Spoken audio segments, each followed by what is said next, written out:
Ok, bonjour. Donc, je vais faire un petit résumé du chapitre 27 sur la tension en expérience.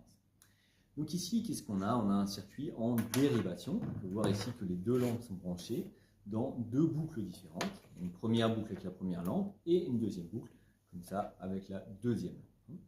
Donc on voit que les deux lampes sont indépendantes. Si maintenant j'enlève, je dévisse une lampe comme si elle était cassée, l'autre continue à fonctionner normalement.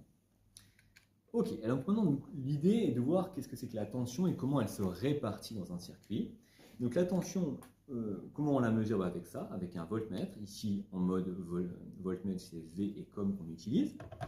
Ici, je vais brancher la borne V à la borne positive du générateur et la borne COM à la borne négative. Donc on voit la tension du générateur qui vaut dans ce cas-là 6 volts. Alors comment on branche le voltmètre? Toujours en dérivation. Donc je vais l'ajouter ici sur la lampe, la deuxième lampe que j'ai.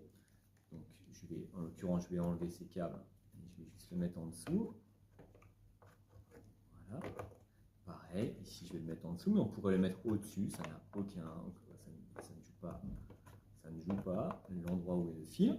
Et donc on voit ici, sur cette lampe, qu'on a également, finalement, proche de 6 volts, on a 5,98. Puis on fait pareil pour la dernière lampe. Brancher en dérivation, c'est simplement mettre comme ça du coup, des câbles autour pour faire une boucle fermée autour du dipôle. Et donc ça nous permet encore une fois voilà, de mesurer la tension. Ici j'ai le voltmètre et on a là aussi 5,99, 5,98 et 6 ici. La petite différence, elle est due à une petite perte de tension dans l'inducteur. On voit ici un circuit en dérivation où toutes les tensions sont les mêmes. Et donc ça pourrait se répéter à l'infini. C'est aussi ce qui se passe dans nos maisons, où il y a le générateur qui est le disjoncteur, et chacune des lampes, chacun des appareils de notre maison, que ce soit un four, un frigo, un aspirateur et autres, une prise, eh bien, a la même tension qu'au disjoncteur. Dans les maisons, c'est 230, et ici, ce sera 6 volts.